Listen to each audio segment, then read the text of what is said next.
Space में हम इस धरती तक सीमित नहीं है। हम वो पहली संस्कृति हैं जिसने तारों की भाषा दुनिया को सिखाई, जिसने नक्षत्रों को संज्ञा दी, जिसने आकाश से गंगा निकाली और जिसने सागर पर सेतु बनाया। मैं तो यह भी पूछना चाहता हूं मेरे भाई, जिन लोगों को लगता हो कि यह कल्पना है, वैसे तो वो आपके अज्ञान के कारण कल्पना लगती, जैसे बहुत सी चीजें विज्ञान की आज से 100-150 साल पहले कल्पना लगती थी, पर उनसे पूछ लो कि भाई ऐसी कल्पना भी तुम क्यों नहीं कर पाए। उसके लिए भी तो इतनी विराट दृष्टि चाहिए कि आप आकाश गंगा तक सोच सकें। तो इससे आप समझिए कि स्पेस में हमारा विस्तार कहां तक था। अब टाइम पे आइए, अभी 2 महीने पहले हम लोगों ने अपना नववर्ष मनाया, तो अभी क्या चल रहा है, ईस्वी संवत 2021। तो किसी का 2021 चल रहा है, किसी का 1400 से चल रहा है। हमारा वैसे टेक्निकली ही सबसे पुराना है 2071, उससे पहले 5100 से अधिक युधिष्ठिर संवत, और हमारा सबसे पुराना संवत क्या है, ब्रह्म संवत, जो 1,97,40,28,000 कुछ 100, मुझे एग्जैक्ट फिगर नहीं याद है, वहां तक 1.97 बिलियन ईयर्स। बाकी दुनिया में कोई भी सभ्यता 1000 से ऊपर नहीं जा पाई। किसी संस्कृति में कहा गया 14,000 साल पहले दुनिया बनी, किसी ने कहा 7,000 साल पहले दुनिया बनी, किसी ने कहा 30,000 साल पहले दुनिया बनी। कोई 1 लाख तक भी नहीं पहुंचा और हम 1.97 बिलियन तक पहुंचे। और इसकी प्रामाणिकता क्या है, इसकी वैज्ञानिकता क्या है, इसका प्रमाण देता है दुनिया का सबसे बड़ा कॉस्मोलॉजिस्ट कार्ल सेगन। और ये कार्ल सेगन कोई छोटा मोटा आदमी नहीं था। आप में से जो लोग विज्ञान में रुचि रखते होंगे उनको पता होगा कि first man made object which has gone beyond solar system, सौर मंडल के परे जाने वाला पहला मानव निर्मित उपग्रह वॉयेजर है, जो 1978 में छोड़ा गया था। उस वॉयेजर में एक संदेश अंकित किया गया, उसमें चित्र भी बने हैं, भाषाएं भी लिखी हैं, तरह तरह की वॉइस रिकॉर्डिंग भी है। उस संदेश को जिस कॉस्मोलॉजिस्ट ने बनाया उसका नाम है कार्ल सेगन। तो आप समझिए वो कितना बड़ा और कितना महत्वपूर्ण व्यक्ति था। कार्ल सेगन लिखा है, only the ancient cosmological calculations of Hindus matches with the modern scientific calculations because they went to the billions। और आज हम मानते हैं कि 4.5 बिलियन ईयर है अर्थ की आयु, 1.97 बिलियन हमारे यहां मानी गई। कार्ल सेगन कहता है others were not able to even reach 100,000 and Hindus have calculated up to billions। तो अब ये एक वैज्ञानिक कह रहा है कि हमारा टाइम में कितना लंबा व्याप है और स्पेस में कितना लंबा व्याप है। तो आपको यह समझना चाहिए कि जिसे हम सांस्कृतिक राष्ट्रवाद कहते हैं वो कितना गहरा और गंभीर है। अब मैं आपसे कभी पूछूं कि दुनिया में सभी धर्म संस्कृतियां दावा करती हैं कि हमारे पास बिल्कुल अलग विचार है, हमने बड़ा अच्छा विचार दिया है। अगर हम आपसे पूछें कि हमारी संस्कृति में ऐसा क्या है जो दूसरे में नहीं है, बहुत से लोग कहेंगे साहब उसमें बड़ा सदाचरण की बात कही गई, नैतिकता की बात कही गई। तो लोग कहेंगे ठीक है भाई, दूसरी जगह भी कही गई, शायद कोई फॉलो करता है या नहीं करता। पर मैं अगर आपसे पूछूं कि वो चीज बताइए जो हमारे यहां लिखी और दूसरी जगह लिखी ही नहीं, वो क्या है? आप सबने नाम सुना होगा, Vedic mathematics. Have you ever heard of mathematics as a part of religious text? ये सिर्फ हमारे यहां है। गणित धार्मिक पुस्तक का हिस्सा है। Ayurveda medical science, it is globally accepted as a structured medical science, by name itself is a part of Vedas। Medical science धर्म ग्रंथ का हिस्सा हो, गणित धर्म ग्रंथ का हिस्सा हो, ये दुनिया में कहीं नहीं। बाकी जगह विज्ञान और गणित का धर्म से संघर्ष है, हमारे यहां वो धर्म ग्रंथ से उद्भूत हो रहे हैं। ये फंडामेंटल डिफरेंस है हमारे और उनके बीच में। और इतना ही नहीं, मैं कभी आपसे, आप लोगों ने ध्यान दिया हो अगर गणित की जो खोज है, वैसे तो बहुत सारी चीजें थी जो अंग्रेजों के आने के बाद छुपा दी गई, क्वाड्रेटिक इक्वेशन हो, अलजेब्रा हो, ट्रिग्नोमेट्री हो, ये सारी चीजें। मगर एक ऐसी चीज है जो कमोबेश सभी लोग मानते हैं, चलो ये तो मान ही लेते हैं कि भारत ने दिया। वो क्या था? शून्य। अब कहा जाता शून्य किसने दिया? आर्यभट्ट ने खोजा। अरे भाई आर्यभट्ट ने खोजा नहीं, आर्यभट्ट की किताब में पहली बार तुमको लिखा हुआ मिला। अगर आर्यभट्ट ने शून्य खोजा तो बौद्ध मत में शून्यवाद का सिद्धांत कहां से आया? वो तो आर्यभट्ट से पहले के थे। और ये बताइए कौरवों की 18 अक्षौणी सेना से लेके भगवान राम की जन्म कुंडली बन रही थी, वो बगैर शून्य के बन रही थी। वास्तविकता यह है कि शून्य वेदों से निकला और वो इस बात को स्वीकार करने को तैयार नहीं होते थे कि धर्म ग्रंथ से निकलता है, इसलिए उनको छटपटाहट थी, इसलिए वो कहने का प्रयास करते हैं किसी और ने निकाला था।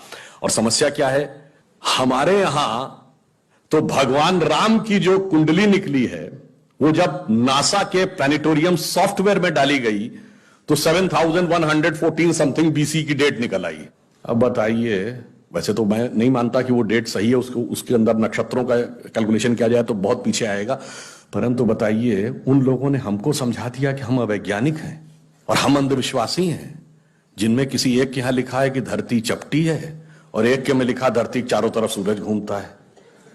और ऐसे महान ज्ञानदेव पाड़े लोगों ने हम लोगों को समझा दिया कि हम अनसाइंटिफिक थे और धरती को चपटी और धरती को इस सौरमंडल का केंद्र कहने वाले लोग वैज्ञानिक थे। आज भी जब सूर्य ग्रहण या चंद्र ग्रहण होता है, आप नासा की ऑब्जर्वेटरी बताती है ना, 1950 से पहले नासा नहीं था। आप जाके पूछिए, गांव में कोने में बैठे हुए किसी पंडित से कहिए, पंडित जी पंचांग में देख के बताओ सूर्य ग्रहण कब है, और जो वो हमारा पंचांग बताता है और जो नासा की ऑब्जर्वेटरी बताती है, कभी उसमें दिन तो छोड़िए घंटे और मिनट का भी अंतर देखा है? हमारा तो कैलकुलेशन 5500 साल से एज इट इज चला रहा है, और उसके बाद उन्होंने हमें बताया कि हम अवैज्ञानिक हैं। आज भी आप बताइए, उत्तर भारत में उतना नहीं दिखता, दक्षिण भारत के मंदिरों में जाइए, नवग्रह बने हैं तो सूर्य केंद्र में है कि धरती केंद्र में है? सूर्य के 7 किरणें होती हैं, 7 घोड़े सूर्य के बने कि नहीं मंदिरों में? अब बताइए, ऐसा हमारे दिमागों में भर दिया जाता है। हम सब ने, हम लोगों ने भी विज्ञान में पढ़ा कि सबसे पहले 9 ग्रहों की खोज किसने की? केपलर ने, Kepler's law of planetary motion. हम सब ने, जिसने फिजिक्स पढ़ी होगी 10वीं 11वीं 12वीं में, कभी न कभी Kepler's law of planetary motion पढ़े होंगे कि केपलर ने सबसे पहले बताया कि 9 ग्रह होते हैं। अब ये बताइए, इधर जब हम पूजा करते हैं तो पंडित जी हाथ में जल ले क्या बोलते हैं? ब्रह्मा मुरारी त्रिपुरांतकारी भानु शशि भूमि सुतो बुधश्च और गुरुश्च शुक्र शनि राहु केतु सर्वे ग्रहा शांति करो भवन्तु। अब ये 9 ग्रहों के नाम केपलर बताए थे कि पंडित जी बताए हैं, और हजारों साल से बता रहे हैं। और उसमें मजे की बात यह है कि मंगल के लिए भूमि सुत यानी भूमि का बेटा, धरती का बेटा शब्द है। या अब जाके साइंस ने यह कन्फर्म किया है कुछ समय पहले कि एक थ्योरी है कि कभी एक जमाने में बहुत बड़ा एस्टेरॉयड टकराया था कि धरती से, और धरती का एक टुकड़ा अलग हो गया था, वही टुकड़ा बाद में मंगल बन गया। और भूमि सुत हमारे यहां लिखा हुआ, मंगल के पर्यायवाची में भूमि नंदन भूमि सुत जैसे शब्द हैं। अब आप देखिए क्या वैज्ञानिकता है और कैसे उसको इसमें सम्मिलित किया गया। मैंने क्यों बताया, हमारे यहां विज्ञान और धर्म इस कदर एक मत है कि ये उनकी बुद्धि परप्लेक्स हो जाती है कि कैसे हो सकता है। अब मैं शून्य पे आता हूं, हमने शून्य खोजा, मगर महत्वपूर्ण बात है हमने शून्य क्यों खोजा, हम शून्य खोजने में सफल क्यों हुए और वो क्यों नहीं सफल हो पाए। बड़ी बड़ी दुनिया की civilization, Chinese civilization, Mesopotamian, Babylonian, Egypt की सिविलाइजेशन, ग्रीस की civilization, Roman empire, Turkish empire, Inca, Maya, Aztec, कोई जीरो नहीं खोज पाया। उसका कारण यह है कि जो भी विज्ञान के विद्यार्थी हैं वो शून्य का महत्व समझते हैं। किसी संख्या को आप जितने से डिवाइड करते हैं, x डिवाइडेड बाई n, उसका रिजल्टेंट होता है। जैसे आप n की वैल्यू कम करते चले जाते हैं, रिजल्टेंट बढ़ता जाता है।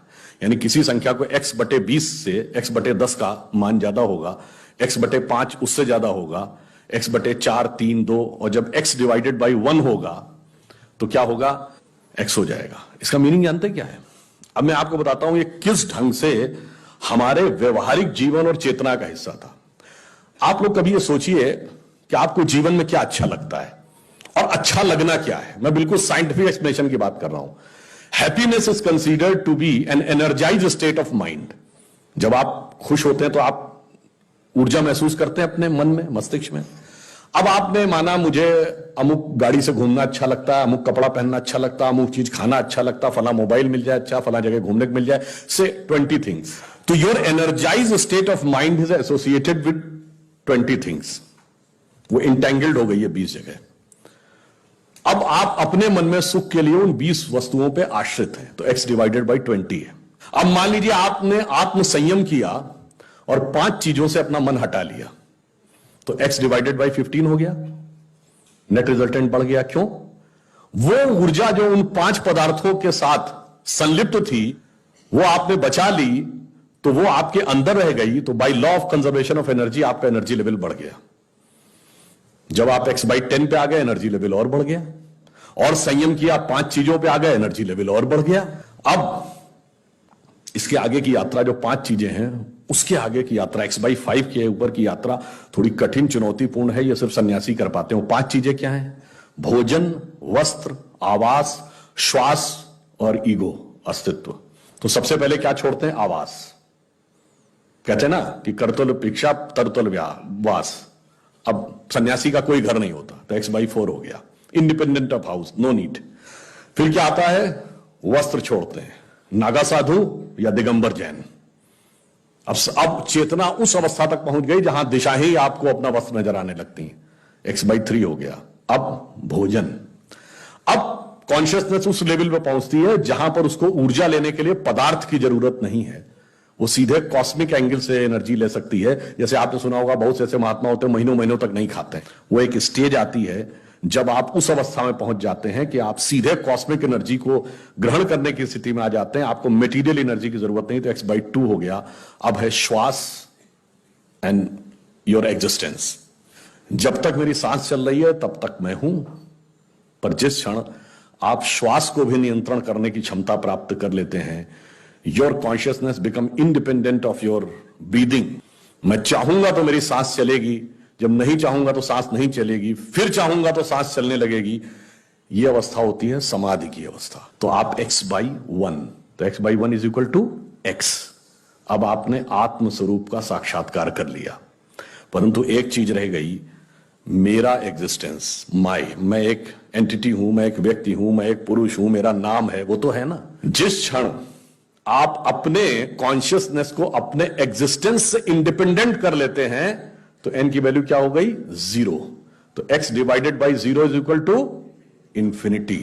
तो अनंत की यात्रा शून्य से होकर जाती है, और हम अनंत खोज रहे थे, इसलिए हम शून्य को खोजने में सफल हुए। यह मूल कारण है कि हम भारतीय शून्य को क्यों खोज पाए।